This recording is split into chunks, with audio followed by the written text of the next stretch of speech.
रब्बिल आलमीन। जाने कायनात वजह वजूद कायनात मुस्तफ़ा करीम सल्लल्लाहु तआला अलैहि वसल्लम की बारगाह में मोहब्बत के साथ दरूद पाक पढ़ें। अल्लाहुम्मा सल्लि अला मुहम्मदिन व अला आलि मुहम्मदिन व बारिक व सल्लिम सल्लु अलैहि सलातन व सलामुन अलैका या रसूलल्लाह सल्लल्लाहु तआला अलैहि वसल्लम।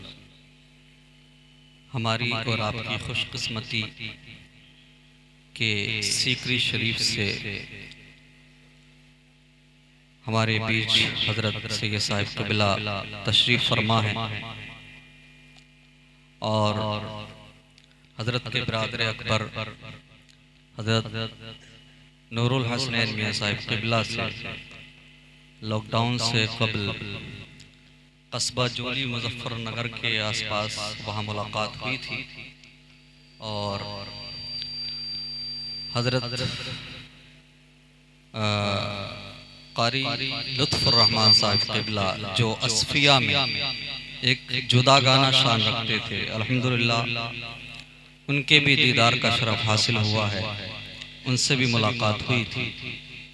उसी अजीम ख़ानदान से हमारे बीच हज़रत तशरीफ़ फरमा है। ये हमारी और आपकी खुशनसीबी है और हज़रत की यहाँ पर मौजूदगी ये हमारी इस महफिल की कामयाबी की सनद है।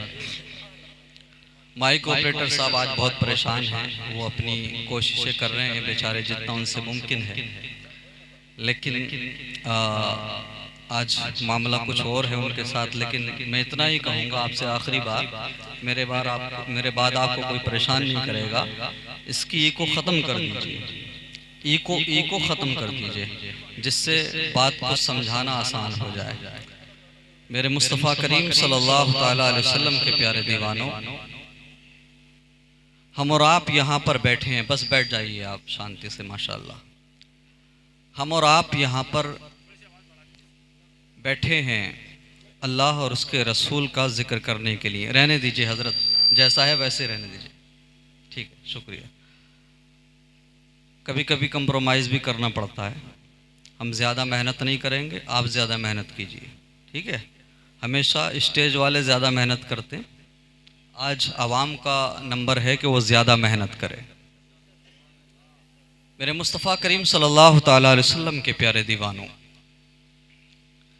निकाह के पुरबहार मौके पर इस महफिल को सजाया गया है। मैं सबसे पहले तो मुबारकबाद पेश करूंगा कि इस पुरफितन दौर में लड़के के वालिद ने इस खूबसूरत महफिल को सजाया, वरना हम लोगों का मिजाज बन गया है। और बिलखुसूस न्यू जनरेशन की अगर बात की जाए तो होता क्या है कि अगर हमारे घरों में किसी का इंतकाल हो जाए, किसी का विसाल हो जाए, किसी की मौत हो जाए, तब हमें अल्लाह और उसके रसूल याद आते हैं।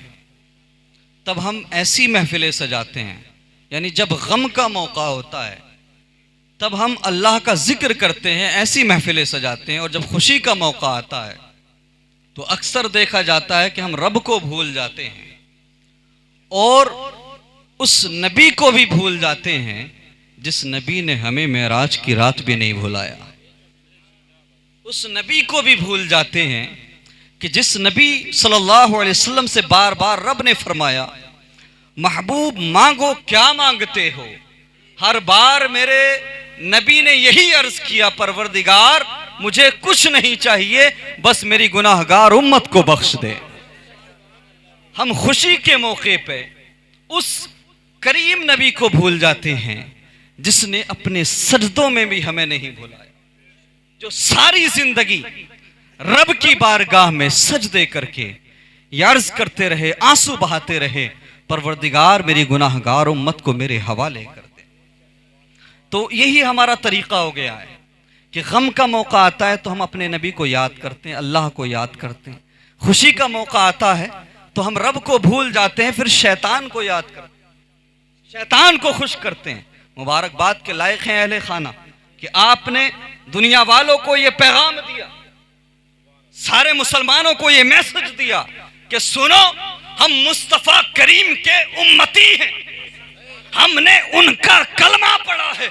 हमारे घर में अगर अगर गम होगा तब भी नबी नबी करेंगे, और अगर शादी होगी, खुशी होगी, तब भी नबी नबी करेंगे। चाहे जैसा माहौल हो, चाहे जो हालात हो, हम तो उम्मती हैं मुस्तफ़ा करीम के, हम हर हाल में आका करीम का जिक्र करेंगे। अच्छा, रीज़न क्या दिया जाता है? हज़रत सैयद साहिब क़िबला तशरीफ़ फरमा है, आजकल शादी में नाच गाने जब कराए जाते हैं तो ऐसे ऐसे बुड्ढे भी निकल के आ जाते हैं जिनके पेट में हाथ और दांत दोनों नहीं होते, है क्या नहीं? हाँ। और जब ऐसी महफिलें सजती हैं तो पकड़ पकड़ के बुलाना पड़ता है, ऐसा है क्या नहीं? अच्छा, लड़के के वालिद से पूछो कि भाई ये नाच गाना क्यों हो रहा है? आजकल शादियां जब होती हैं, लड़के के माँ बाप से पूछो कि ये शादी में नाच गाना क्यों करा रहे हो, आप मुसलमान हो? अरे तो आजकल के बाप कहते हैं हम क्या करते, मजबूर हो गए लड़के के साथ। लड़के से पूछो तो वो कहता है कि मजबूर हो गए, दोस्तों ने मजबूर कर दिया, यारों ने मजबूर कर दिया, यही होता है ना? अच्छा, आप मुझे बताएं, ये यार आज आपकी जिंदगी बर्बाद करने के लिए और साथ ही साथ आखिरत बर्बाद करने के लिए आपको इस पर आमादा करते हैं कि नाच गाने का इंतजाम हम करेंगे, बस तू हाँ घर वालों से हाँ करा दे। आप मुझे बताइए, कब्र में जब जाएंगे आप तो ये यार आएंगे, ये दोस्त आएंगे, कोई बचाने आएगा? नहीं आएगा ना? अच्छा, ऐसे मौके पे फूफा बहुत नाराज होते हैं, हाँ, और बहनों भी बहुत नाराज होता है क्या नहीं? माशाअल्लाह, ऐसे ही होता है ना। उसका एक अलग ही लेवल रहता है, अलग ही एटीट्यूड रहता है। बोला हमारी तो मानी नहीं, हमारी तो सुनी नहीं। तू कौन है भाई? तू रिश्तेदार है? अगर तू वाकई खैर खा है तो वो काम कर जिससे दुनिया और आखिरत सवर जाए। वो काम मत कर कि तेरी वजह से कब्र के अंदर भी अजाब हो और हमेशा के लिए जहन्नम में डाल दिया जाए। अगर तू वाकई रिश्तेदार है तो वो काम करना, उसके लिए आमादा कर जिससे दुनिया और आखिरत सवरे। नहीं साहब, अलग ही नाराजगी रहती है, ऐसे मौकों पे ये लोग ज्यादा नाराज होते हैं। मैं तो एक बात कहूंगा प्यारे, याद रहे, हमेशा अल्लाह और उसके रसूल की रजा को मुकद्दम रखना चाहिए। हमें ये नहीं देखना चाहिए कि हमारा बहनों ही नाराज होगा या फूफा नाराज होगा। तू एक बार नहीं 100 बार नाराज हो जा, हमारा कुछ नहीं बिगड़ेगा। लेकिन सुन, अगर मदीने वाले आका नाराज हो गए, अगर मुस्तफा करीम नाराज हो गए ना, तो सुनो, जिससे नबी नाराज हो जाए उससे खुदा नाराज हो जाता है, और जिससे खुदा नाराज हो जाए उसकी दुनिया भी बर्बाद है, उसकी आखिरत भी बर्बाद है। इसलिए मुसलमानों, चाहे गम का मौका हो, चाहे शादी का मौका हो, हमेशा रब को याद किया करो, हमेशा मुस्तफ़ा करीम का जिक्र किया करो। अच्छा, लोग आजकल शादियों में खूब भांगड़ा करते, डांस करते, नाच करते। 3 महीने गुजरे, इमाम साहब के पास, पीर साहब के पास, हुजूर तावीज़ कर दीजिए। क्यों, क्या हो गया? लड़का सुन ही नहीं रहा, मानी, अब तो हमारी बात ही नहीं मानता। पोता हुआ है तो वो उससे भी आगे है, 1 साल 2 साल जब गुजरते हैं, या 5 साल कह लीजिए, वो उससे भी खतरनाक है। अच्छा, क्यों? तूने गौर किया, तवज्जो की? मुझे बता, ये निकाह किसी दुनियादार की सुन्नत है या मेरे नबी की सुन्नत है? तो जब नबी की सुन्नत है तो इसमें शैतान को शामिल क्यों किया?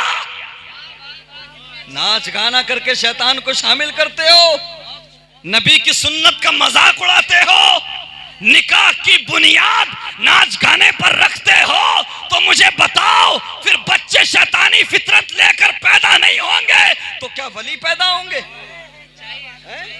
तावीज़ की जरूरत पड़ती है, इधर उधर भागते हैं कि ये कर दीजिए, वो कर दीजिए। काश कितना अच्छा होता कि तू अपने घर में खुशी के मौके पे, शादी के मौके पे अल्लाह और उसके रसूल का जिक्र करता, जैसे आज हो रहा है। तो मैं दावा करता हूं कसम खुदा की, जिस निकाह की बुनियाद अल्लाह और उसके रसूल के जिक्र पे रखी गई हो, मैं दावा करता हूं उस निकाह में बरकत के अलावा कुछ नहीं होगा। और इंशाअल्लाह अल्लाह के जिक्र के सदके में, मुस्तफा करीम के सदके में होने वाली औलाद शैतानी फितरत नहीं नहीं बल्कि गुलाम मुस्तफ़ा बनकर पैदा होगी। मेरे मुस्तफ़ा करीम सल्लल्लाहु अलैहि वसल्लम के प्यारे दीवानों, और एक बात और मैं क्लैरिफाई कर दूं, आजकल जब शादी का मौका आता है तो हम हर चीज़ की तैयारी करते हैं। बारात में कितने लोग जाएंगे, कितनी गाड़ियां जाएंगी, किस टाइम जाएंगे, हर चीज़ की तैयारी होती है। लोग खाना कहाँ खाएंगे, लेकिन एक तैयारी और किया करो, पहले से जगह को सिलेक्ट किया करो कि निकाह किस जगह पे होगा, निकाह किस जगह पे होगा, उसको मुंतखब किया करो। और उस जगह पर 1 महीना पहले या 21 दिन पहले या 41 दिन पहले से कुरान की तिलावत किया करो। चूंकि ऐसा मिलता है किताबों में कि जिस जगह पर निकाह होता है, अगर वहां पर कुरान की तिलावत ना हुई हो, अच्छे काम ना हुए हों, या बुरे काम करके नाच गाने करके लोग गए हों, तो शैतान वहां पर शामिल होता है। शैतानी फितरत इसमें शामिल हो जाती है और नुकसानात उसको देखने के निकाह के बाद देखने को मिलते हैं। इसलिए इसकी भी तैयारी किया करो मेरे मुस्तफ़ा करीम सल्लल्लाहु अलैहि वसल्लम के प्यारे दीवानों। और उसके साथ साथ मैं अपनी कौम से मुखातब हूँ, खुदारा निकाह को आसान करो, निकाह को आसान करो। बहुत मुश्किल कर दिया है आपने, बहुत मुश्किल कर दिया, इतना मुश्किल कर दिया, इतना मुश्किल कर दिया कि हदीस के उलट कर दिया। मेरे नबी फरमाते हैं निकाह को इतना आसान कर दो, इतना आसान कर दो कि जिना हो मुश्किल हो जाए। लेकिन आज इतना मुश्किल बना दिया निकाह को कि जिना आज बहुत आसान कर दिया हम लोगों ने। क्या होता है, आज अगर लड़की वाले की बात की जाए तो उसका भी एक अलग ही मतलब है, लड़के वाले की बात की जाए तो उसका भी एक अलग ही ख्याल है। दोनों तरफ से एक जैसा मामला है। लड़की वाले को ये नहीं देखेगा कि दीनदार है कि नहीं, पढ़ा लिखा है कि नहीं, सुन्नते रसूल पर अमल करता है कि नहीं, नमाजें पढ़ता है कि नहीं।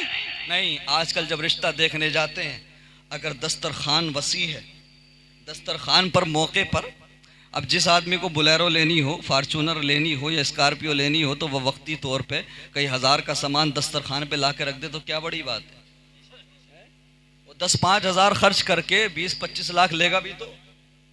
अब दस्तरखान देखते हैं लोग, पैमाना देखिए, मकान देखते हैं, बिल्डिंग देखते हैं, और फिर कहते हैं यार आदमी बहुत अच्छा है। ऐसा ही है ना, आदमी बहुत अच्छा है। मुझे बता, जिसका मकान अच्छा होगा क्या ये जरूरी है कि वो आदमी भी अच्छा हो? जिसके दस्तरखान पर ज्यादा कुछ हो, ज्यादा ग़िज़ाएं हो, क्या ये जरूरी है कि वो आदमी अच्छा होगा? नहीं, बैंक बैलेंस देख लिया, प्रॉपर्टी देख ली, बस इस पर फैसला कर दिया कि आदमी अच्छा है। मेरे मुस्तफ़ा करीम के प्यारे दीवानों, यही वजह है कि बाद में खराबियां पैदा होती हैं, मुश्किलात आती हैं। अगर देखना ही है तो ये देखो कि लड़का मस्जिद जाता है कि नहीं। अगर देखना है तो ये देखो कि लड़का अल्लाह से डरने वाला है या नहीं। ये देखो कि नमाज पढ़ता है कि नहीं। कसम खुदा की, जो अपने रब का हक अदा करता होगा वो तुम्हारी लड़की का हक नहीं मार सकता, और जो अपने रब का हक अदा ना करता हो वो तुम्हारी लड़की का क्या हक अदा करेगा। इसलिए रिश्ते जब किया करो सोच समझ के किया करो। मेरे मुस्तफ़ा करीम सल्लल्लाहु अलैहि वसल्लम के प्यारे दीवानों, हमेशा जब भी आप शादी करें, निकाह करें, शांति का माहौल बना लें। ज़्यादा देर गुफ्तगू नहीं होगी, बस थोड़ी देर में कंप्लीट कर लूँ, चूँकि माहौल बार बार ख़राब हो रहा है। कभी माइक ख़राब होता है, कभी कुछ ख़राब होता है। आप सुनने को तैयार हैं तो ज़रा बोलिए, एक मरतबा बोलिए सुभान अल्लाह। मेरे मुस्तफ़ा करीम सल्लल्लाहु अलैहि वसल्लम के प्यारे दीवानों, मेरा रब फरमाता है कि बीवियां शोहर के लिए लिबास है और शोहर बीवी के लिए लिबास। उलमा किराम तशरीफ रखते हैं, क्या मतलब? आज हम ये लिबास पहनते हैं, इस लिबास का काम क्या है? इस लिबास का काम यह है कि हमारे जिस्म पर कितने धब्बे हैं, हमारे जिस्म पर क्या क्या बुराई है, कितने निशान हैं, कितने धब्बे हैं, ये लिबास छुपाता है। क्या मतलब? इसका मतलब यह है कि बीवी के ऐब शोहर छुपाता है और शोहर के ऐब बीवी छुपाती है। रब ने फरमाया शोहर औरत का लिबास है, और बीवी शोहर का लिबास है। मेरे मुस्तफ़ा करीम के प्यारे दीवानों, और लिबास की एक और खुसूसियत समझ लो, सर्दी के मौसम में जब आप लिबास पहन लेते हैं तो यही लिबास आपको सर्दी से बचाता है, गर्मी से बचाता है और दूसरी आफतों से बचाता है। इसका मतलब यह है कि बीवी अपने शोहर को मुश्किलात से बचाती है, परेशानियों से बचाती है, और ऐसे ही शोहर बीवी का सहारा होता है। इसलिए इस रिश्ते की कदर करो, इस पाकीज़ा रिश्ते की अहमियत को समझो। कसम खुदा की मेरे नबी फरमाते हैं, मेरे आका फरमाते हैं, अगर रब के अलावा किसी को सजदा करने की इजाजत होती तो मैं बीवियों को हुक्म देता कि वो अपने शोहरों को सजदा करें। अल्लाहु अकबर कबीरा। ये इतना पाकीज़ा रिश्ता है मेरे मुस्तफ़ा करीम के प्यारे दीवानों। लेकिन बात चल रही थी रिश्ता देखने की। हम लोग हैं बैंक बैलेंस देखते, लड़की वाले देखते हैं कि इंजीनियर है कि नहीं, डॉक्टर है कि नहीं, MBBS है कि नहीं। अच्छा अगर मौलवी है तो दूर से सलाम कर लेंगे, ऐसा है कि नहीं। आलिम है तो रिश्ता बताने से पहले ही कैंसिल। ये हक है, ये सच है। लेकिन ये सिर्फ 100 साल की कहानी है, ये 100 साल की कहानी है। कसम खुदा की 100 साल पहले आप जब जाओगे, जब द ग्रेट ओटोमन एम्पायर और मुसलमानों की बड़ी बड़ी सल्तनतें, रियासतें हुआ करती थी, मुसलमानों के बादशाह भी बादशाह हुआ करते थे, उस वक्त आप देखेंगे तो उस वक्त में ये हालात थे कि अगर किसी के चेहरे पर दाढ़ी ना हो तो उसका निकाह होना मुश्किल हो जाता था। जिसके चेहरे पर सुन्नते मुस्तफ़ा नहीं होती थी, लोग उसको वजनदार नहीं समझते थे, उसको अपने पास नहीं बिठाते थे। यहूदियों ने, दुश्मनाने इस्लाम ने यही तो किया ना। मैदाने जंग में तो तुम्हें हरा नहीं सकते थे, मैदाने जंग में तो तुमसे मुकाबला कर नहीं सकते थे, बस तुम्हें मगरबी कल्चर में उन्होंने ढाला और तुम्हें, बल्कि मुस्तफ़ा करीम सल्लल्लाहु अलैहि वसल्लम के सारे उम्मतियों को निशाना बना के मगरबी कल्चर की घुट्टी पिलाई और नबी की सुन्नतों से दूर कर दिया। यही वजह है कि आज उल्टा हो गया। पहले का दौर था जिसकी दाढ़ी नहीं होती थी, जो दीनदार नहीं होता था, उसकी शादी मुश्किल हो जाती थी, यहाँ तक कि उससे कोई बात नहीं करता था, उसे इज्जत नहीं मिलती थी। आज का मामला उल्टा है। ये तुम्हारा कमाल नहीं है, ये तुम्हारा मामला नहीं है, तुम यहूदियों के जाल में फंस चुके हो। कसम खुदा की, अगर इस दाढ़ी में खराबी होती, अगर इस दाढ़ी में बुराई होती तो कसम रब्बे जुल जलाल की, वो दुनिया के सबसे खूबसूरत चेहरे मुस्तफा के चेहरे पर इस दाढ़ी को नहीं सजा। कसम खुदा की।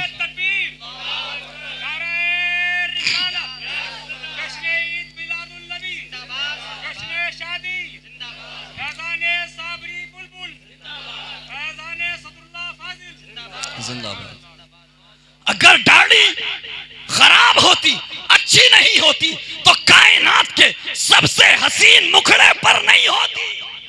मुझे बता क्या कायनात में कोई ऐसा है जिसका मुखड़ा मेरे नबी से ज्यादा हसीन हो? मुझे बता क्या कायनात में कोई ऐसा है जिसकी आंखें मेरे नबी से ज्यादा प्यारी?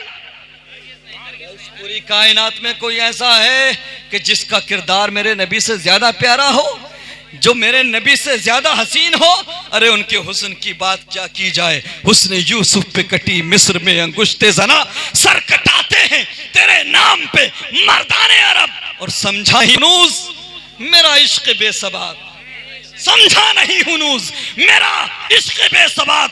तू कायनाते हुस्न है या हुस्न कायनात? मेरे मुस्तफ़ा करीम सल्लल्लाहु अलैहि वसल्लम के प्यारे दीवानों, अपना नजरिया बदलो, अपना तरीका बदलो। तुम दुनिया में नाच गाना करने नहीं आए थे, तुम दुनिया में रंगो नाच में महव होने नहीं आए थे। आज हमारा नौजवान देखो, आज नौजवानों की हालत देखो, स्कूल और कॉलेजेस और बिलखुसूस यूनिवर्सिटीज के आज तलबा की हालत देखो। थोड़ा बहुत पढ़ लिख लिया तो उलमा उनको बेवकूफ लगने लगते हैं। आज हालत ये है हमारे नौजवानों की कि वो आज मदारिस से दूर हैं, मसाजिद से दूर हैं, अल्लाह अकबर कबीरा।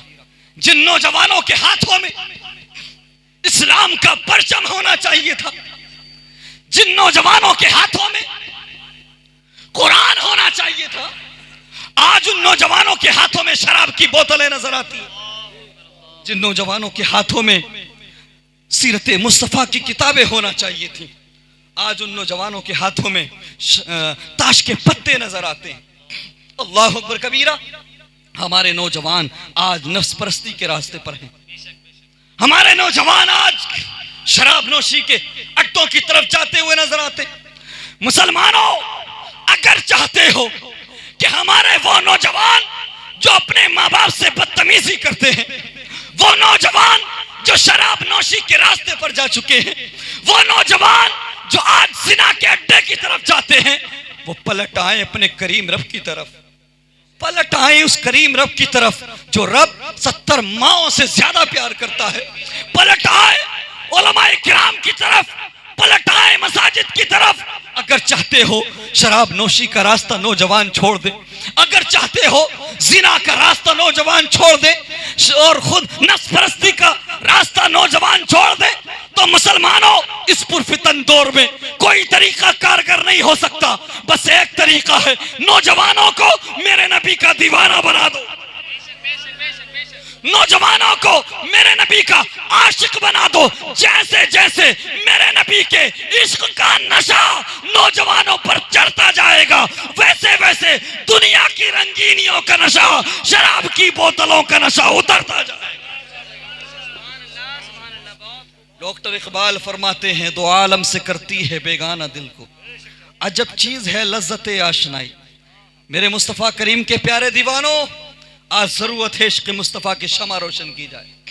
जरूरत है नौजवानों को इश्क मुस्तफ़ा का जाम पिलाया जाए, और बिलखुसूस हमारी बच्चियों को आज इस्लाम बताने की और सिखाने की जरूरत है, इस्लामी कल्चर में ढालने की जरूरत है।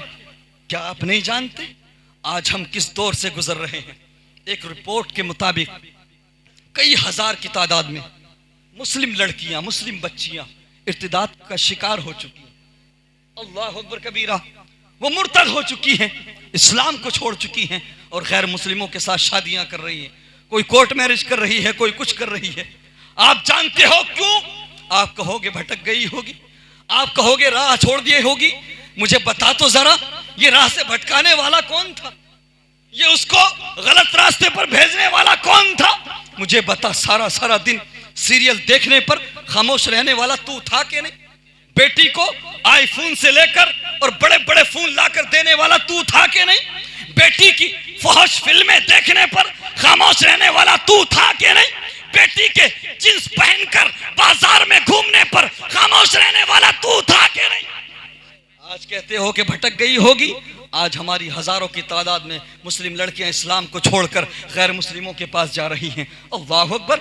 उस इस्लाम को लड़कियां छोड़ रही हैं, उस मुकद्दस मजहब को, कि जिस मुकद्दस मजहब ने लड़कियों को, बेटियों को जीने का अधिकार दिया। कौन नहीं जानता कि मेरे नबी की आमद से कबल इन बेटियों को जिंदा दफन किया जाता था, इनको नहूसत समझा जाता था, बाइस से बर्बादी समझा जाता था। ये मेरे नबी की मिलाद का सदका है कि मदीने वाले ने उन बेटियों को जिनको नहूसत समझा जाता था, उनको रहमत का जरिया बना दिया। कसम खुदा की मेरे नबी फरमाते हैं कि बेटियां बाप के लिए रहमत है। फिर बड़ी हो जाए तो बीवी अपने शोहर का ईमान मुकम्मल करती है। अल्लाह अकबर। और बड़ी हो जाए, माँ हो जाए, माँ बन जाए, तो मेरे नबी फरमाते हैं कि माँ के कदमों के नीचे जन्नत है। आखिर क्यों फिर इस मजहब को लड़कियां छोड़ रही हैं? अल्लाह अकबर कबीरा। हमें पता नहीं है, हम नहीं जानते। हमें बस इस चीज की खबर है कि पड़ोसी कैसे कमा रहा है, क्यों कमा रहा है, कितना कमा रहा है, कैसे घर बना लिया, फला अच्छे कपड़े क्यों पहन रहा है। हम इसी में रह गए। दुश्मनाने इस्लाम रात दिन हमारे खिलाफ साजिशें करते हैं, रात दिन हमारे खिलाफ मुहिम चलाते हैं, लेकिन हमें परवाह नहीं, हमें फ़र्क नहीं पड़ता। आप जानते हो ना, ये मोबाइल, ये जो सेल फोन है, ये यकीनन बहुत फ़ायदा देने वाली भी चीज़ है, लेकिन मैं समझता हूं कि अगर नुकसानात की तरफ आए तो इससे ज्यादा नुकसान देने वाली चीज कोई नहीं। आप नहीं जानते, आप कोरे कागज की तरह हो। आप जानते हो, आपने बेटियों को लाकर फोन दे दिया, मोबाइल दे दिया, इतनी समझ उनके अंदर नहीं कि कौन सा ऐप चलाना सेफ है, कौन सा ऐप चलाना सेफ नहीं है। इस मोबाइल के अंदर आजकल लड़कियां न जाने कितने ऐसे ऐप इंस्टॉल करती हैं, इंस्टॉल करने के बाद चलाती हैं जो थर्ड पार्टी ऐप होते हैं।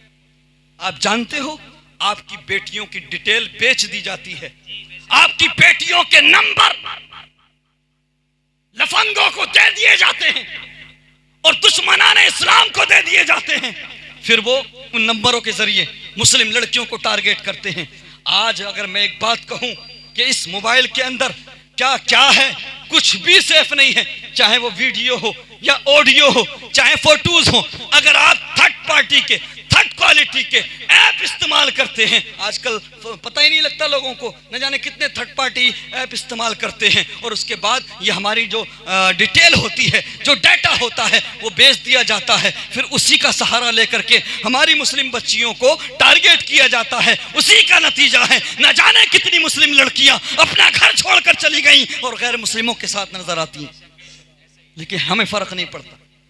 और एक ऐसी बात आपके समक्ष रख दूं, आपके समक्ष, आपके हवाले कर दूं, जिसे आप सुनकर शायद यकीन ना करें, क्योंकि आपको पता नहीं, इल्म नहीं। इस फोन के जरिए, इस सेल फोन के जरिए एक बहुत खतरनाक टेक्नोलॉजी का इस्तेमाल भी इस जमाने में किया जा रहा है। समझ रहे हैं आप?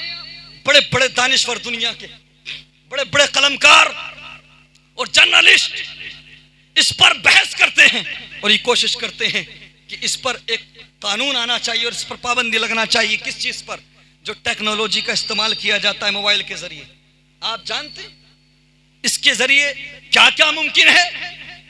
एक टेक्नोलॉजी है वॉइस टू स्कूल और टेलीपैथी, और एक टेक्नोलॉजी वो जो इनविजिबल तौर पर, यानी बिना दिखे हैरास किया जाता है, बिना देखे हैरासमेंट का शिकार होती हैं लड़कियां। पहले मोबाइल के जरिए, डिवाइस के जरिए कंट्रोल किया जाता है, फिर उसके बाद धीरे धीरे माइंड पर कब्जा कर लिया जाता है, और हालत ये हो जाती है। इस टेक्नोलॉजी को आप नहीं समझेंगे, इसलिए मैं खुलकर नहीं बता रहा, क्योंकि आप नहीं जानते। जो टेक्नोलॉजी को समझने वाले लोग हैं वो जानते हैं। सैटेलाइट के जरिए या बड़े बड़े खतरनाक सॉफ्टवेयर के जरिए, फिर मोबाइल की भी जरूरत नहीं पड़ती, माइंड रीड किया जाता है। और यहां तक के जो टारगेटेड बंदा है, चाहे वो लड़की हो या लड़का, जो टारगेट पर है, उसकी आंखें कैमरे का काम करती है। समझ रहे हैं आप? और उसको किसी भी हालत में वो लोग चाहे तो देख सकते हैं, वो चाहे तो हैरास कर सकते हैं। और न जाने कितनी लड़कियां हैरासमेंट का शिकार हैं, न जाने कितनी लड़कियां इनविजिबल टॉर्चर का शिकार हैं। अल्लाह अकबर कबीरा। लेकिन सहारा लिया जाता है पहले इसी मोबाइल से, इसी एंड्रॉइड फोन से, इसी से टेक्नोलॉजी के जरिए फंसाया जाता है। मुसलमानों, अपनी आंखें खोलो, अपने जहन को खोलो और सुनो, दुनिया वैसी नहीं है जैसी तुम समझते हो। आज वक्त आ पड़ा है कि हमें अपनी बेटियों की हिफाजत करना है, हमें अपनी बच्चियों को बचाना है। अगर तुम चाहते हो कि तुम्हारी बेटियां, तुम्हारी बच्चियां बड़ी होकर बदनामी का जरिया ना बने, बदनामी का जरिया ना बने, बल्कि तुम्हें मैदान महशर में भी इज्जत दिलाएं, दुनिया में भी इज्जत दिलाएं, तो सुनो, घरों के अंदर सीरियल नहीं चलेगा, फिल्में नहीं चलेंगी, एंड्रॉइड फोन लड़कियों के पास नहीं होगा, बल्कि जो हम अपने घरों में हीरो हीरोइन की बात करते हैं, रोजाना अपने घरों में क्रिकेटर्स और दुनियादार लोगों की बात करते हैं। बाप की जिम्मेदारी है, बड़े भाई की जिम्मेदारी है कि रोजाना आधा घंटा या 1 घंटा अपनी बेटियों के साथ, अपने बच्चों के साथ हम रोजाना बैठेंगे। और बैठने के बाद उस 1 घंटे में, उस आधे घंटे में किसी नेता की बात नहीं होगी, किसी क्रिकेटर की बात नहीं होगी, उस 1 घंटे में किसी हीरो हीरोइन की बात नहीं होगी। अगर बात होगी तो मुस्तफा के किरदार की बात होगी। बेटियों के सामने अगर बात होगी तो सैयदा फातिमा के पर्दे की बात होगी। बच्चियों के सामने अगर बात होगी तो सैयदा ज़ैनब के सब्र की बात होगी, सैयदा ज़ैनब के पर्दे की बात होगी। कसम खुदा की, अपनी बच्चियों के सामने तज़किरा करो तो सही सैयदा ज़ैनब के सब्र का, जरा तज़किरा तो करो सैयदा फातिमा के पर्दे का। कसम खुदा की मैं दावा करता हूं फिर कोई भी बेटी बड़ी होकर बदनामी का जरिया नहीं बनेगी, बल्कि दुनिया में भी इज्जत दिलाएगी और मैदान महशर में सैयदा फातिमा के सदक़े में जन्नत का परवाना दिलाएगी। मेरे मुस्तफ़ा करीम सल्लल्लाहु अलैहि वसल्लम के प्यारे दीवानों, इसलिए निकाह जब किया करो, जब शादी करने का इरादा हुआ करे तो अच्छे रिश्ते तलाश किया करो, दीनदार घराने देखा करो। अब अगर कल्चर हो जाए, ट्रेंड बन जाए कि दीनदार हैं तभी रिश्ते अच्छे मिलते हैं, तो जो खराब है ना, लोग जो गलत रास्ते पे हैं वो भी दीन की तरफ आएंगे। बेशक बेशक कि यार अगर दीनदार नहीं बने, अच्छे नहीं बने तो रिश्ते अच्छे नहीं मिलेंगे, है ना। अल्लाह अकबर कबीरा। मेरे मुस्तफ़ा करीम के प्यारे दीवानों, आज हम समझते हैं 10-20 लाख रुपया 50 लाख रुपया कमा लिया तो हमसे बड़ा अक्लमंद, हमसे बड़ा दानिश्वर, हमसे बड़ा काबिल कोई नहीं, ऐसा ही है ना। अल्लाह अकबर कबीरा। आखिरी चंद कीमती बातें आपके गोश गुजार कर दूं और रुखसत हो जाऊं। आप समझते हैं कि हम शादी करेंगे तो फला अमीर के यहां करेंगे, नेता के यहां करेंगे, प्रधान जी के यहां करेंगे, विधायक जी के यहां करेंगे, बैंक बैलेंस होगा तब करेंगे, या लड़की के यहां से कार मिलेगी तब करेंगे। यही देखते हैं ना हम। अल्लाह अकबर। आधी दुनिया का बादशाह, आधी दुनिया पर हुकूमत करने वाला, जिसको दुनिया उमर फारूक आजम कहती है। स्टेटस रख दूं, लेवल बता दूं। फारूक भाई तवज्जो है। और अल्लामा साहब तशरीफ रखते हैं, मिजाज रजा साहब जो निजामत कर रहे हैं, और भी दीगर उलमा, फारूक बरकाती साहब और हमारे सैयद साहब किबला तशरीफ फरमा है। मैं नहीं चाहता कि सैयद साहब किबला को ज़्यादा देर बिठा कर रखें, है क्या नहीं, इसलिए मैं जल्दी कंप्लीट करने की कोशिश करूंगा। अल्लाह अकबर कबीरा। जानना चाहते हो? आप अपने स्टेटस की बात करते हो ना, लेवल की बात करते हो ना, बैंक बैलेंस की बात करते हो ना, ताकत की बात करते हो ना, पावर की बात करते हो ना, तो सुनो, वो उमर फारूक आजम के जिनके बारे में मेरे नबी ने फरमाया कि अगर मेरे बाद कोई नबी होता तो उमर होता। स्टेटस समझना है तो समझो, पावर समझना है तो समझो। वो उमर फारूक आजम कि जिनको सामने से आता हुआ देखकर शैतान भी रास्ता बदल ले। कसम खुदा की, वो उमर फारूक आजम के जिनके इस्लाम कबूल करने के बाद मुसलमानों ने मैदान में निकल के नमाज पढ़ी और नारे तकबीर अल्लाह अकबर की सदाओं को बुलंद किया। कसम खुदा की, वो उमर फारूक आजम के जिनके इंसाफ की आज भी दुनिया कायल है, सिर्फ अपने नहीं बेगाने भी कायल हैं। अल्लाह अकबर कबीरा। आधी दुनिया पर हुकूमत करने वाले उमर फारूक आजम। अल्लाह अकबर। जब हजरत उमर फारूक आजम रात का वक्त आता था तो बाद इशा आप मदीने की गलियों में निकल जाया करते थे। अल्लाह अकबर कबीरा।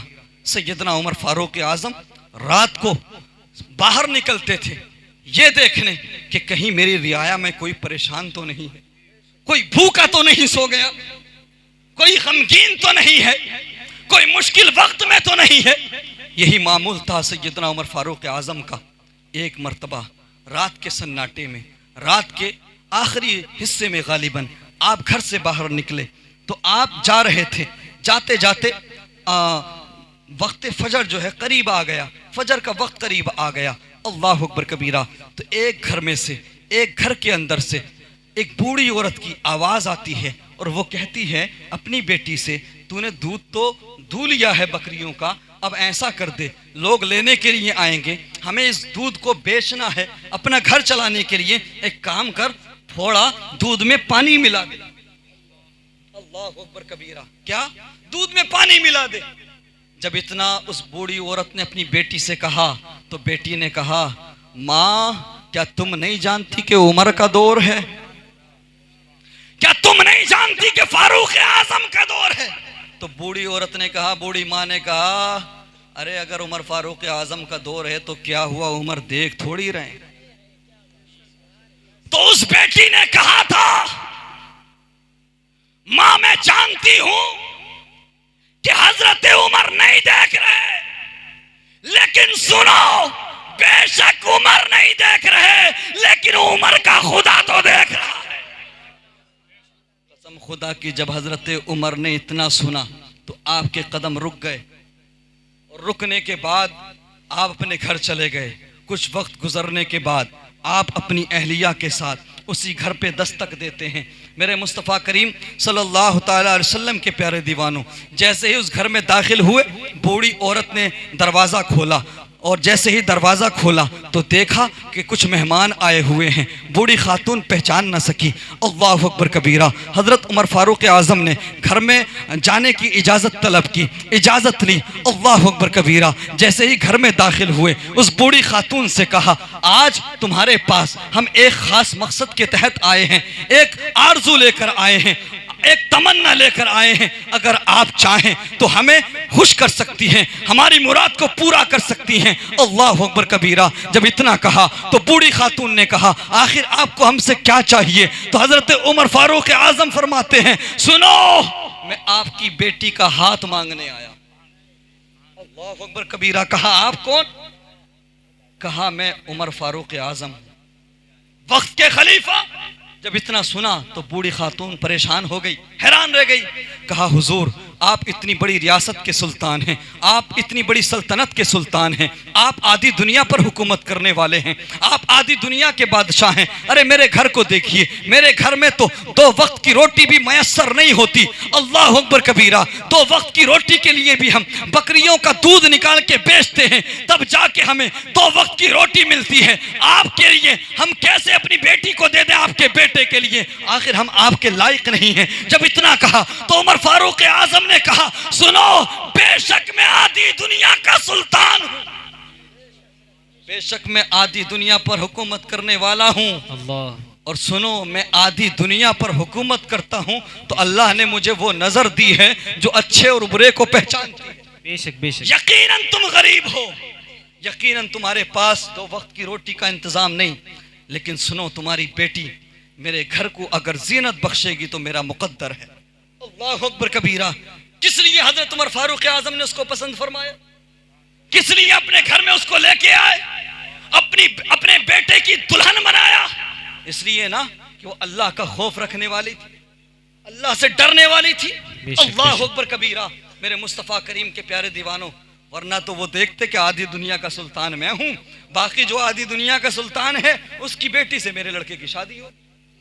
ऐसा ही है ना? नहीं प्यारे, कभी ये मत देखा करो कि दौलत कितनी है, शोहरत कितनी है, पैसा कितना है। लेकिन सब मैं कहता हूं ठीक है, आप दौलत देखिए, शोहरत देखिए, लेकिन ये जरूर देख लो कि लड़का रब से डरने वाला है या नहीं। बेशक बेशक बेशक। माँ बाप रब के फरमाबरदार हैं कि नहीं, घर में दीनदारी का माहौल है कि नहीं। कसम खुदा की, जब तुम ये देखोगे कि घर में कुरान की तिलावत होती है कि नहीं, घर में इस्लाम का कल्चर है कि नहीं, तो कसम खुदा की आने वाली जो नस्लें होंगी वो मुस्तफ़ा करीम सल्लल्लाहु अलैहि वसल्लम के सच्चे और पक्के आशिक बन के दुनिया में आएंगे। मैं परवरदिगार से दुआ करता हूँ कि परवरदिगार होने वाले निकाह में बरकतें अता फरमाए और हम तमाम को मुस्तफ़ा करीम सल्लल्लाहु अलैहि वसल्लम का सदका अता फरमाए। कहना तो बहुत कुछ चाहता था, लेकिन नंबर ही ऐसे वक्त में आया, मुझे लगता है कि अब मुझे अपनी गुफ्तगू को ख़त्म कर देना चाहिए। इंशाअल्लाह फिर कभी मुलाकात होगी। व आखिर दावाना अल्हम्दुलिल्लाहि रब्बिल आलमीन व मा अलैना इल्लल बलाग। अस्सलामु अलैकुम।